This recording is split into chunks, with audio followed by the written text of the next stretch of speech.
Louvamos o Senhor por estarmos aqui juntos reunidos. Nos arrependemos dos nossos maus caminhos.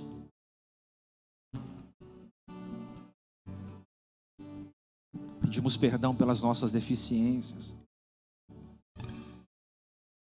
Suplicamos a Tua misericórdia. Reconhecemos que somos míseros pecadores. Carentes somos da Tua graça. Queremos fazer o bem, mas não conseguimos. O mal que não queremos fazer, logo fazemos. Reconhecemos a nossa insignificância, nossa incapacidade de servir ao próximo, nossa inconstância. Pedimos perdão, Senhor, por não conseguirmos Te agradar como deveríamos. Suplicamos a Tua misericórdia como Pai, que nos ajude a não sermos mais um povo religioso que se preocupa com coisas pequenas, mas que a gente venha a entender o real sentido do amor, que é uma pessoa. Nos ajuda a compreender essa palavra dessa noite, em nome de Jesus. Graça e paz. Dá um oi para quem está do seu lado aí.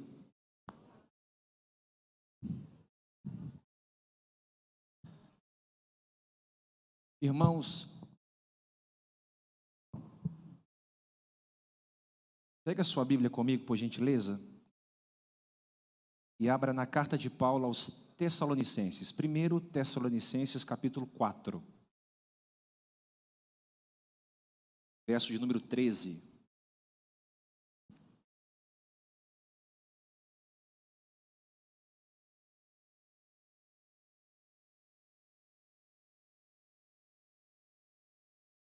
Primeira carta de Paulo aos Tessalonicenses, capítulo 4, verso de número 13. Para você que está aqui a primeira vez, hoje eu vou pregar sobre o arrebatamento da igreja. Domingo passado eu falei sobre o relógio da apostasia, eu falei sobre tempo de distanciamento de Deus, um tempo onde as pessoas se divorciariam da fé. E eu disse que seria um tempo muito difícil, porque nós veríamos pessoas que um dia foram cheias, hoje estão vazias. E também falei sobre a volta iminente de Jesus, sobre os sinais que sinalizam a sua volta. Hoje eu quero falar sobre o arrebatamento da igreja. Antes de eu pregar, eu vou citar aqui algumas coisas das quais eu não quero criar nenhum tipo de polêmica. Nossa ideia não é criar nenhum tipo de polêmica. Se você pensa diferente da nossa linha teológica, não tem problema nenhum. Se você é de outra religião, está nos visitando, você é muito bem-vindo aqui. Nós vamos tocar em alguns assuntos aqui, mas o meu mísero respeito a todos vocês. Amém? 1 Tessalonicenses 4,13. 1 Tessalonicenses 4,13. Diz assim: irmãos, não queremos que vocês sejam ignorantes quanto aos que dormem, para que não se entristeçam com os outros que não têm esperança. Se cremos que Jesus morreu e ressurgiu, cremos também que Deus trará mediante Jesus e com ele aqueles que nele dormiram. Dizemos a vocês, pela palavra do Senhor, que os que estivemos vivos, os que ficamos até a vinda do Senhor, certamente não precederemos os que dormem. Pois, dada a ordem, com a voz do arcanjo, o ressoar da trombeta de Deus, o próprio Senhor descerá dos céus, e os mortos em Cristo ressuscitarão primeiro. Depois nós, os que estivermos vivos, seremos arrebatados com Ele nas nuvens, para o encontro com o Senhor nos ares. E assim estaremos com o Senhor para sempre. Consolem uns aos outros como essa palavra. Amém? Se assenta. Eu só vou pedir para você que tiver um bloco de notas, anote algumas coisas das quais eu vou falar. Diga para o irmão que está ao seu lado aí, não converse comigo. Não tire a minha atenção. Coloque seu celular para vibrar. Não levante para ir no banheiro, a menos que você precise muito. Se você tiver com criança chorar, por favor, vá até a porta, calma, e depois você retome. Precisamos total atenção agora.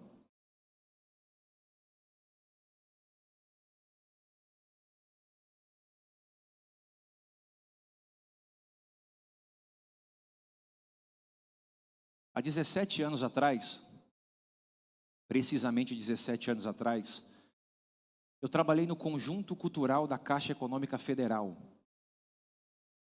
que é um museu de artes que fica na esquina da Praça da Sé. Eu me recordo que eu era monitor naquele museu, recebia ali pessoas de todo o Brasil, escolas, excursões, e eu tinha a função de ensiná-los acerca das biografias dos pintores, pessoas que trabalhavam com artes cênicas, enfim. Eu me recordo que eu trabalhava um dia sim, um dia não. E no dia que eu trabalhava, eu tinha um horário de intervalo. Eu gostava muito de dar uma volta na Praça da Sé para ver aquele templo magnífico, aquele templo que tem na Praça da Sé, é maravilhoso aquele templo que tem ali. Então eu gostava de ficar ali, olhando aquela arquitetura. E eu sempre percebi que na Praça da Sé havia muitas ciganas lendo a mão das pessoas. Até hoje isso é muito comum, as ciganas estão na Praça da Sé lendo as mãos. E várias vezes eu fiquei ali tomando um suco, dizendo a mim mesmo, ninguém vai parar ali para ler a mão, porque as pessoas têm mais o que fazer, elas estão caminhando, elas estão correndo. Mas toda vez que eu estava ali na Praça da Sé, sempre as pessoas paravam para fazer a leitura da mão. Elas sempre paravam para tentar adivinhar o que vai ser delas amanhã, no futuro ou após a morte.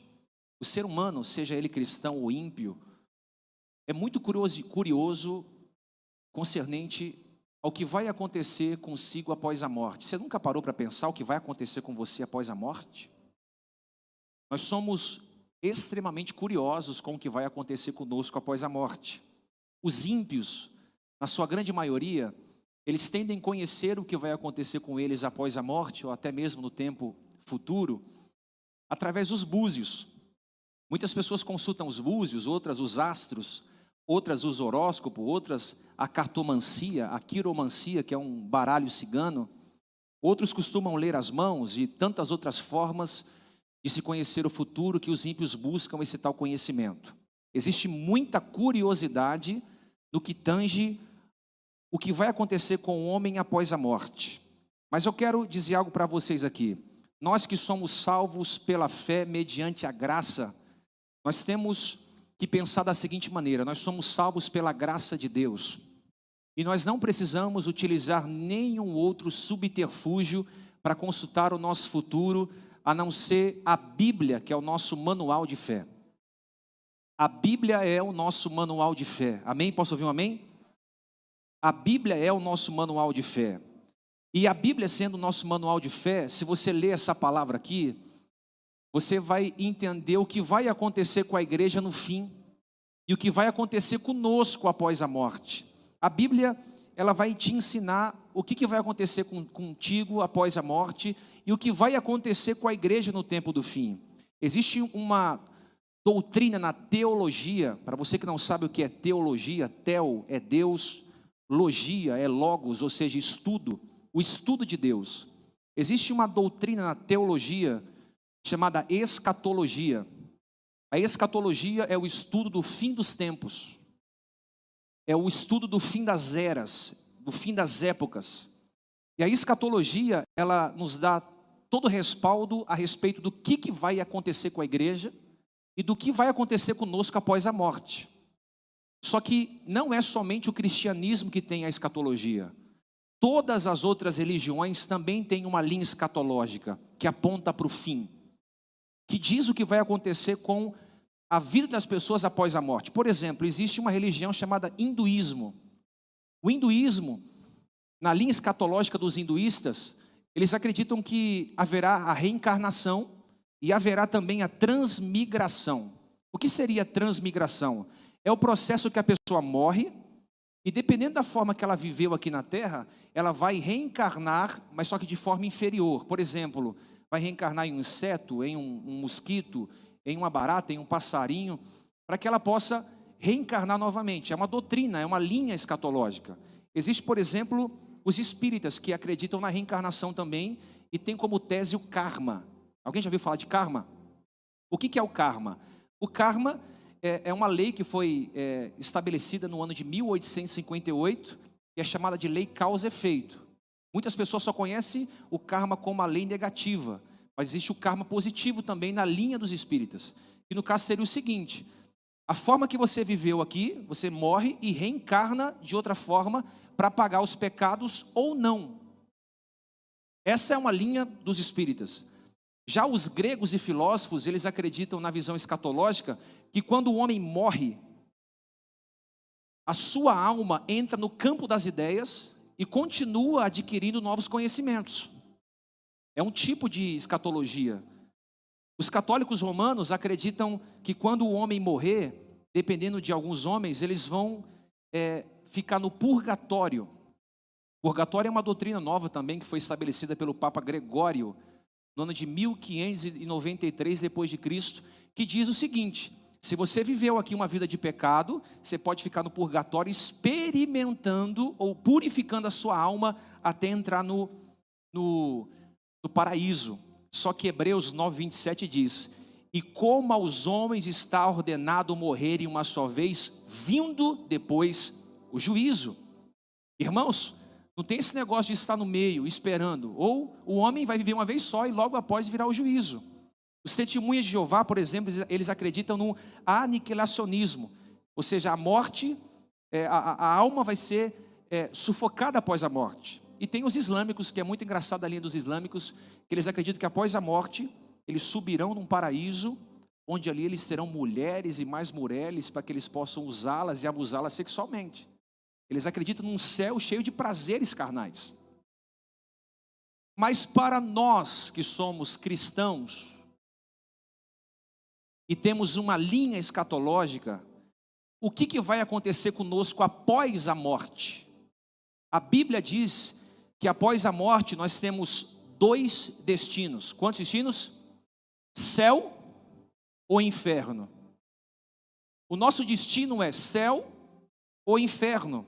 E isso pode acontecer de 2 maneiras: ou pela morte, ou pela vinda de Jesus. Você se lembra da parábola que Jesus contou acerca do rico e do Lázaro? Jesus disse acerca do rico e do Lázaro, diz que um ficou no seio de Abraão, que é o lugar de paraíso, de delícias, e o outro ficou no Hades, que é o inferno. Só existe 2 formas de nós enxergarmos a visão escatológica, que é através da morte e da vida, do céu e do inferno. Qual é a nossa esperança? A nossa esperança é o seguinte: se existe céu e inferno, nós temos 2 esperanças. Uma, se nós morrermos com Cristo, nós vamos ressuscitar no dia do arrebatamento. Os mortos ressuscitarão, diz Paulo no texto que lemos. Se Jesus voltar antes, nós seremos arrebatados e nos encontraremos com Jesus nos ares. Nós temos 2 esperanças. A primeira é que nós ressuscitaremos. Se você morrer com Jesus, se todo mundo morrer hoje e você for salvo, no final das coisas nós vamos ressuscitar. Paulo diz que esse corpo corruptível vai ser lançado na terra, para que um corpo incorruptível possa estar revestido de glória e poder. Se Jesus voltar antes, eu creio que todos nós que somos salvos seremos arrebatados e nos encontraremos com o Senhor nos ares. Eu preciso pregar essa mensagem a você, porque Jesus está às portas e Ele vai voltar para buscar a igreja. Eu nunca tive tanta convicção na minha vida que Jesus está voltando. O Senhor tem falado ao meu coração: prepara a minha igreja para se encontrar comigo, purifique a noiva, pregue sobre pecado, pregue sobre arrependimento, pregue sobre a minha vinda, porque eu estou às portas e bato. Se você me perguntasse se eu acredito no arrebatamento, eu não titubearia nenhum tipo de situação para dizer que sim, absolutamente eu acredito no arrebatamento, por 2 motivos. Primeiro, porque Jesus fez uma promessa que voltaria para buscar a igreja. João 14, verso 2 diz: na casa do meu pai há muitas moradas. Se não fosse assim, eu não vou teria dito, vou preparar lugar.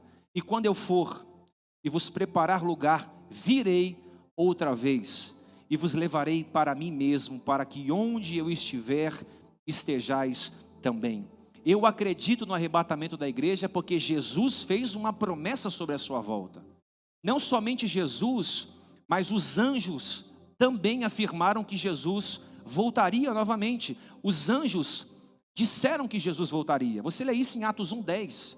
E estando com os olhos fitos no céu enquanto ele subia, eis que junto dele se puseram 2 homens vestidos de brancos, ou seja, 2 homens, 2 anjos, os quais lhe disseram: homens galileus, por que estáis olhando para o céu? Esse Jesus que dentre vós foi recebido em cima, há de vir, assim como para o céu vieste ir. Ou seja, 2 anjos disseram: o que vocês estão olhando para o céu? Esse mesmo Jesus que subiu, vai descer. Se você fizer uma exegese do Novo Testamento, são 27 livros. Só não se fala da vinda de Jesus em 3. Mas nos demais 24 livros, se fala sobre a volta de Jesus. Não se fala em 1 de João, não se fala em Gálatas e não se fala em Filemão. Mas se você ler de Mateus a Apocalipse, 300 vezes se fala sobre a volta de Jesus. Só Paulo falou sobre a volta de Jesus 50 vezes. Só Paulo disse: Jesus vai voltar 50 vezes. Então eu creio que Jesus vai voltar para buscar a igreja. Sabe por quê? Os sinais estão por toda parte. Você não percebeu? A proliferação do comunismo, as 2 guerras mundiais, a chegada do homem na lua, a destruição das torres gêmeas, a depravação moral, os homens que se tornaram amantes de si mesmo. Você não percebeu o avanço acelerado da droga, da dissolução da família, o aborto que foi liberado em muitos países, o feminicídio, o latrocínio, a fome, as epidemias estão por todos os lados, pessoas estão morrendo na epidemia, guerras, rumores de guerras, falsos cristos, falsos profetas, falsos pregadores, hereges, estão por todos os lados, terremotos estão acontecendo em uma esfera violentamente, um tempo de apostasia está instaurado no Brasil. São mais de 60 milhões de cristãos que não congregam mais, que naufragaram na fé. Os sinais que Jesus está voltando está em eminência. Pastor, como será a vinda de Jesus? A vinda de Jesus, o próprio Jesus disse, será como um relâmpago, que vai sair do Oriente e vai se mostrar no Ocidente. Assim será a vinda do Filho do Homem.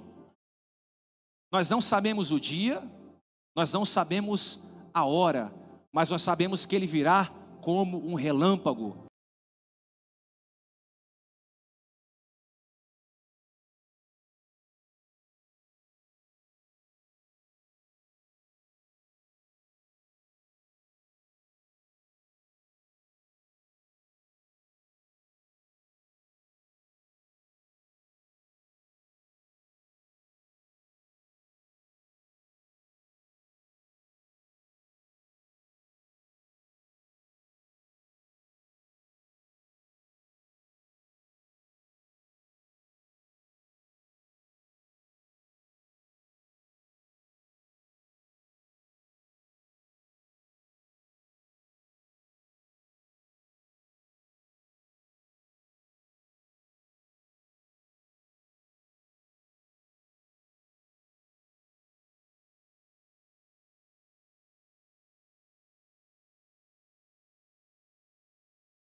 No mínimo 3 linhas teológicas que defendem a vinda de Jesus. A primeira linha são os pré-tribulacionistas. Diga isso, pré-tribulacionistas. Os pré-tribulacionistas acreditam que Jesus vai voltar antes da grande tribulação. Eles acreditam num evento que é duplo. Primeiro, Jesus volta para buscar a igreja se encontra com Jesus nos ares. Depois de 7 anos da grande tribulação, a igreja volta com Cristo e impera o milênio. Essa visão é a visão dos pré-tribulacionistas. Eles acreditam no arrebatamento e na segunda vinda de Jesus. Eles acreditam também que esse arrebatamento vai ser invisível, as pessoas não vão enxergar. Será um evento duplo. Existe a linha que acredita, chamada, a segunda linha de teoria se chama meso ou intertribulacionismo, que acredita que durante 3 anos e meio, depois de 3 anos e meio, a igreja vai ser arrebatada. Então, eles acreditam que no meio da grande tribulação, a igreja vai ser tirada. E existe o pós-tribulacionismo.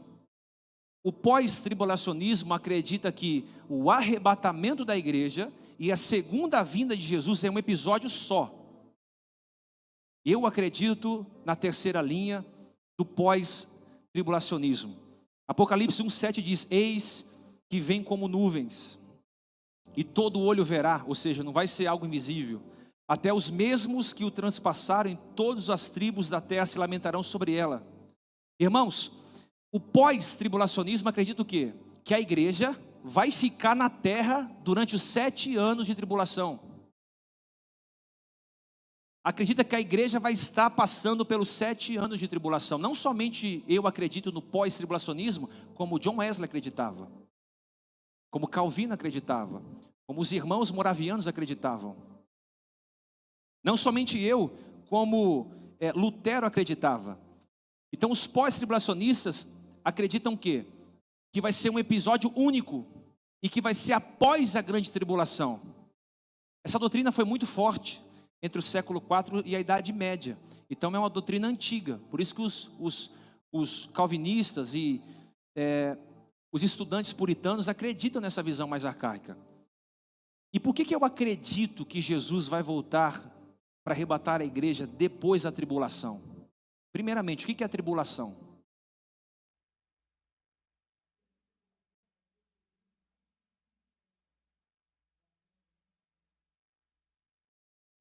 Anos e meio será de paz, harmonia, tranquilidade. 3 anos e meio vai ser de muito horror. A proliferação do pecado vai estar de uma forma agigantada. Vai ser 3 anos e meio de paz e 3 anos e meio de grande horror, de grande desastre.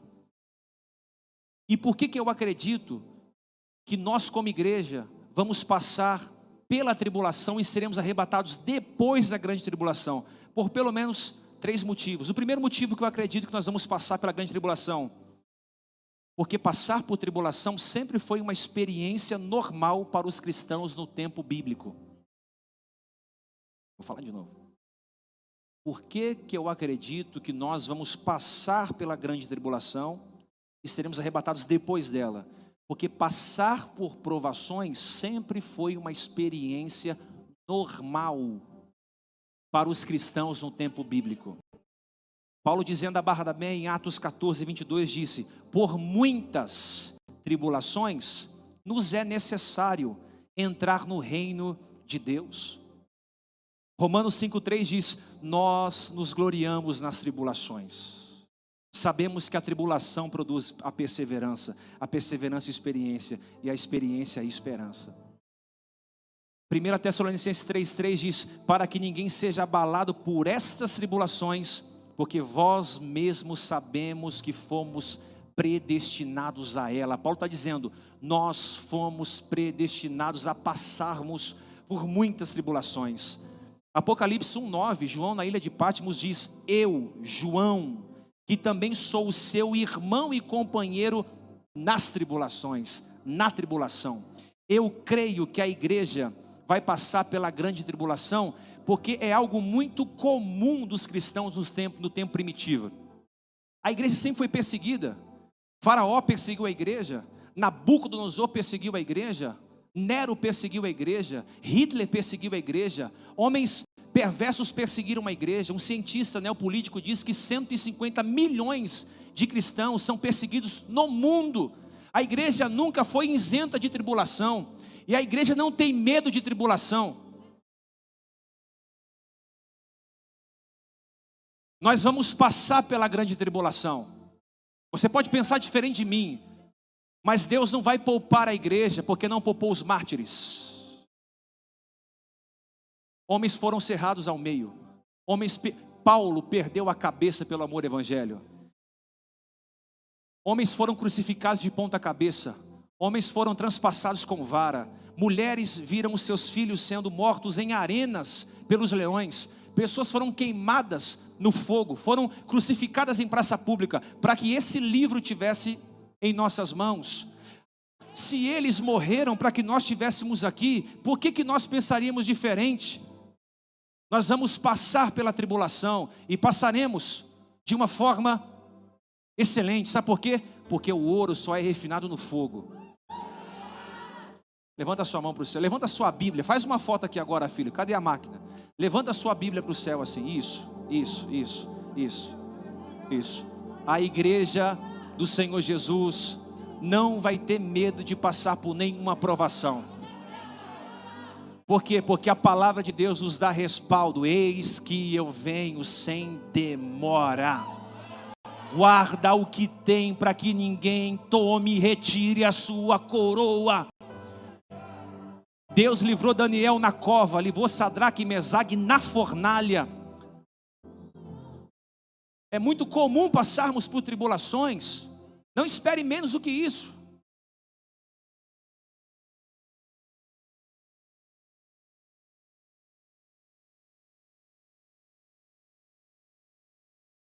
Eu acredito que passaremos. O que você acredita, pastor? Eu acredito porque a grande tribulação é um sinal dos fins dos tempos. Mateus 24, 29. E logo após a tribulação daqueles dias, o sol escurecerá, a lua não dará sua luz, as estrelas cairão do céu e os poderes do céu serão abalados. Então aparecerá o sinal do Filho do Homem no céu. Então todas as tribos da terra se lamentarão e verão o Filho do Homem vindo às nuvens do céu com poder e grande glória. E ele enviará os seus anjos com um grande som de trombeta, os quais ajuntarão os escolhidos desde os quatro ventos, de uma a outra extremidade da terra. Depois da tribulação daqueles dias, o sol se escurece, as estrelas cairão, e Deus tocará o seu alarido, e os anjos vão recolhendo os seus escolhidos ao redor da terra. Paulo disse isso, que antes da volta de Jesus, seria predito por um tempo de apostasia, e depois ele viria para arrebatar a igreja. O que é o arrebatamento? O que significa arrebatar? A palavra grega raspazo, que significa tomar com força. É como um furto. É como se uma força nos roubasse. É como se nós fôssemos tirados da terra fortemente. 1 João 2,18 também diz: filhinhos, esta é a última hora. Apocalipse 13, verso 7 diz: também lhe foi permitido fazer guerra aos santos. Toda vez que você lê a palavra santos nos escritos de Paulo, quer dizer a igreja, nós que somos salvos para a graça. Foi permitido fazer guerra aos santos. Por isso que Paulo escrevia aos santos em Corinto, aos santos em Filipenses, aos irmãos santos, porque ele sempre se referia à igreja, usando o prelúdio de santo. Olha o que a Bíblia diz: e também lhe foi permitido fazer guerra aos santos e vencê-los. E deu-lhe-se autoridade sobre tribo e povo e língua e nação. Deus nos dará autoridade. Então a vinda de Jesus será um momento visível e glorioso. Mateus 24, 40. Estarão dois no campo. Um será levado e o outro será deixado. Duas estarão trabalhando no moinho. Uma será levada e a outra será deixada. Eu creio no arrebatamento da igreja. Eu creio que nós vamos passar pela grande tribulação. Eu creio que esse é um prelúdio do final dos tempos. E eu creio que Deus nos concederá autoridade para nós não sermos envergonhados mediante o que vai acontecer. Pastor, eu penso diferente. Eu acho muito interessante o pensamento que diverge. Isso enriquece o corpo de Cristo. Você pode ser pré-tribulacionista. Pastor, acredito que a igreja vai ser arrebatada antes. Que lindo. Eu acredito que eu vou ser arrebatado no meio. Maravilha. Eu acredito que eu vou ser arrebatado depois. Glória a Deus. O importante é você ser arrebatado e estar preparado para o arrebatamento. Alguém aqui pode dizer o seguinte: bispo, mas Deus tem que tirar o seu povo da terra antes da tribulação. Bispo, mas Deus precisa tirar o povo do meio da tribulação. Lembra que Deus livrou os seus fiéis? Lembra que Deus livrou Noé no dilúvio? Você já leu a Bíblia?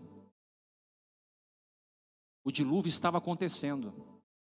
Noé estava protegido dentro da arca, mas o dilúvio estava acontecendo. Você pode dizer assim: mas Deus livrou Ló de Sodoma e Gomorra. Ló saiu correndo de Sodoma e Gomorra e fogo caindo atrás de Ló. Ou seja, a tribulação estava acontecendo. Deus foi livrando-o. Bispo, mas Deus não livrou Israel das pragas do Egito? Livrou. O povo de Israel não foi tirado do Egito. Eles estavam no Egito enquanto Deus mandou as 10 pragas. A única exigência de Deus foi: passe o sangue nos umbrais da porta. E se o espírito da morte passar ali, os primogênitos não serão tomados. Ou seja, Deus mandou 1, 2, 3, 4, 5, 6, 7, 8, 9, 10 pragas. O povo estava no meio das pragas, mas não eram atingidos.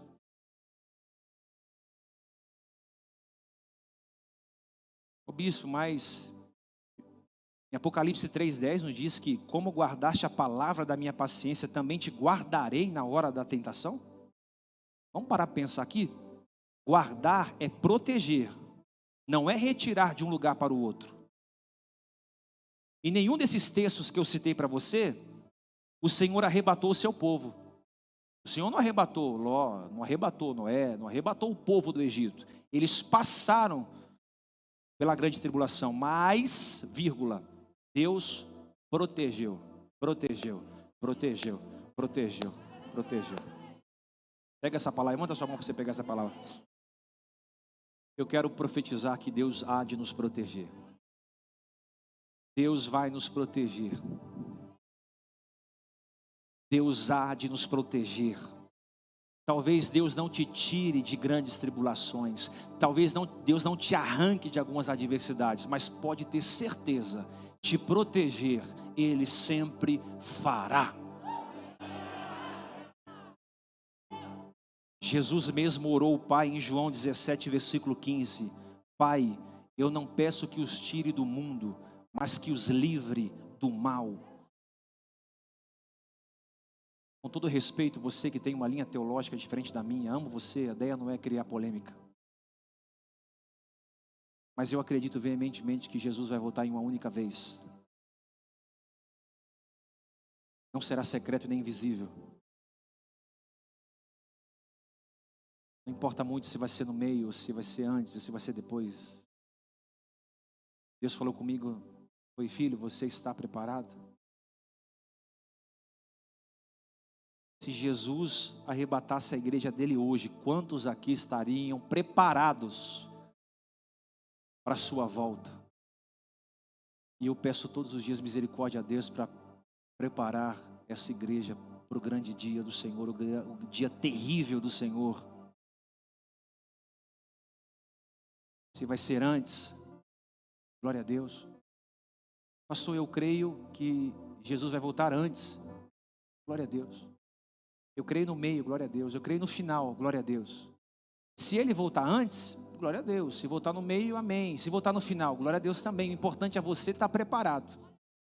Eu prefiro esperar depois e estar preparado para os 3 episódios, ou os 2 episódios, e essa linha muito longa, do que não estar preparado. Pastor, quem vai ser arrebatado então?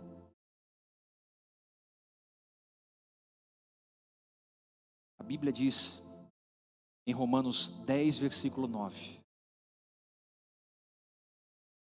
porque se com a tua boca confessares a Jesus Cristo e com o teu coração crer que Ele ressuscitou dentre os mortos, será salvo. Pastor, quem é que vai ser arrebatado? Paulo está dizendo aqui: aquele que confessar com o lábio que Jesus Cristo é o Kyrios. A palavra grega Kyrios quer dizer o Senhor Supremo. Como quem diz, se você confessar com os seus lábios que não existe outro Deus além do Deus que você serve, e se no seu coração, que não é esse órgão de pulsar sangue, é a razão, você acreditar que Jesus ressuscitou dentre os mortos, será salvo. Olha que facilidade.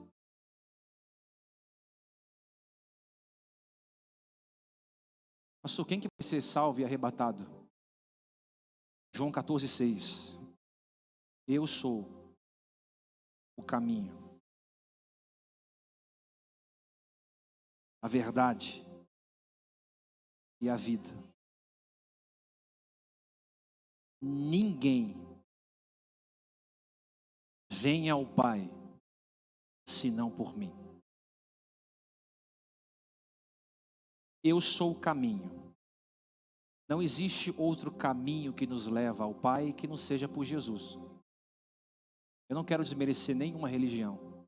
Não existe nenhum outro viaduto, outra passarela, outra rodovia, outra estrada, outro vilarejo que possa nos levar ao Pai, a não ser pelo Filho. Quem vê o Filho, vê o Pai.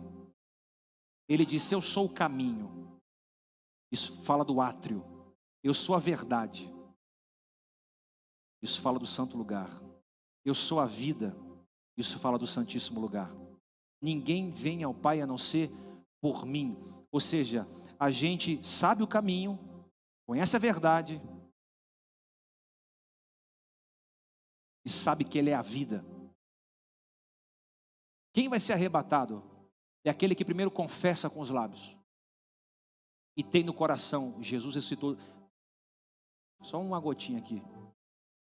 O nosso Deus é o único Deus que ficou preso em uma sepultura 3 dias e depois Ele mesmo se ressuscita.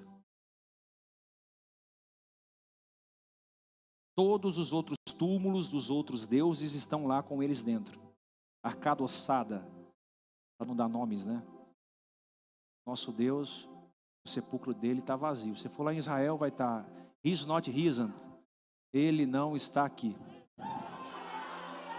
Ele ressuscitou.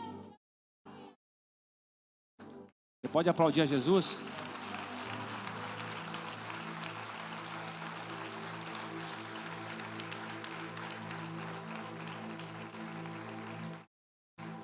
Quantos aqui acreditam que Jesus é a verdade, o caminho e a vida? Quantos aqui confessam que Jesus é o Senhor da sua vida? Quantos aqui acreditam no seu coração que Ele ressuscitou? Será salvo.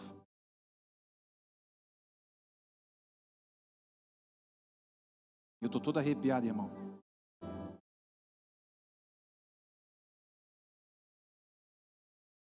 Paulo chegou na cidade de Filipos, ele e Silas. Ele expulsou o demônio de uma jovem que estava possessa pelo espírito de adivinhação. Pegaram Paulo e Silas, levaram ele a uma prisão marmetina, que era uma prisão que ficava no último estágio do palácio. E a Bíblia diz que eles tomaram uma quarentena de açoites, foram presos e ali ficaram. Por volta da meia-noite, Paulo e Silas começou a cantar e a orar.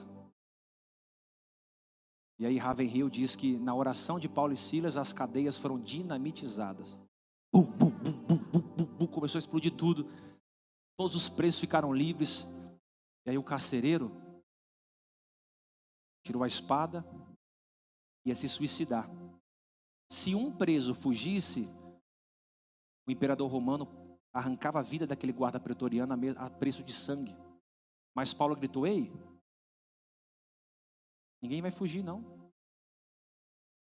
Aí ele vai correndo, se prostra perto de Paulo e diz: o que preciso fazer para ser salvo?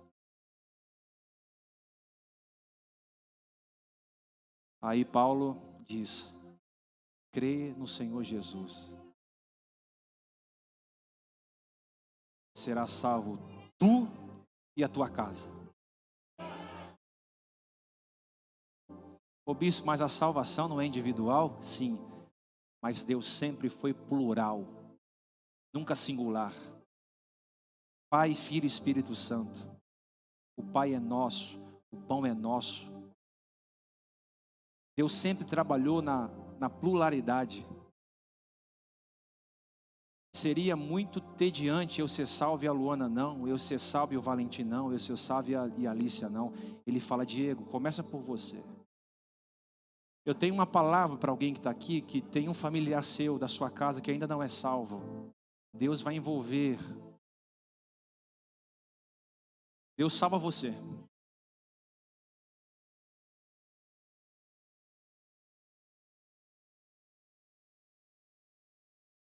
Deus salva você. E aí Ele salva teu filho. E aí Ele salva teu marido. Pastor, mas como? A obra do Espírito Santo é uma obra que é feita de portas fechadas. Quem sabe como Ele faz? Crê no Senhor Jesus. Será salvo tu, tua mãe, teu pai, tua tia, teu tio, teu avô, teu filho, teu neto, tua esposa, teu marido, tua enteada, teu padrasto. Se Deus te levantou na sua casa, só você na sua casa, você pode não estar entendendo: Deus, eu sou o único cristão da minha família. Deus te levantou como fez com José, para depois dar pão para quem está com fome lá na frente. Quando eu me converti, eu não entendi por que eu me converti. A minha família é extremamente católica. Eu sou apaixonado por todos eles. Eu fui o primeiro cristão praticamente da minha família. Porque através de mim vieram muitos outros. A minha casa é salva. Eu quero ser arrebatado, é simples, irmão. Não precisa pagar promessa, fazer campanha, não precisa se vestir de pano de saco. Não precisa pôr um terno e gravata.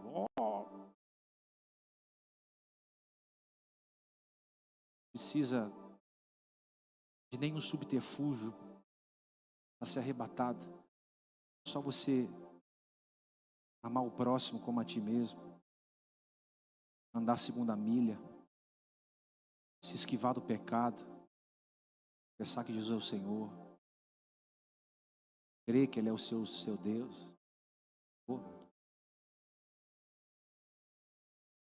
Pastor, como eu sou salvo?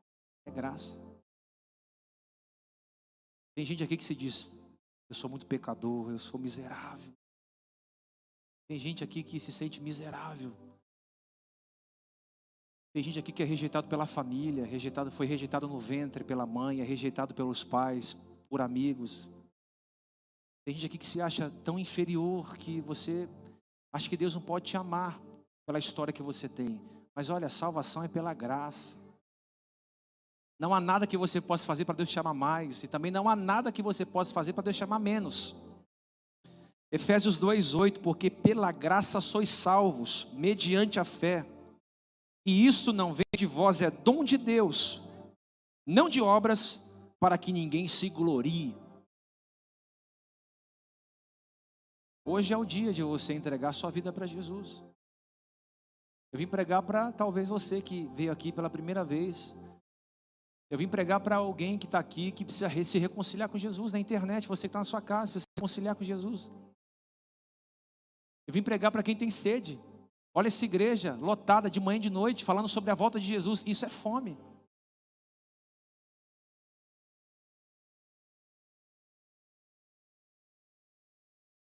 Aonde está a primeira pessoa que vai entregar a sua vida para Jesus?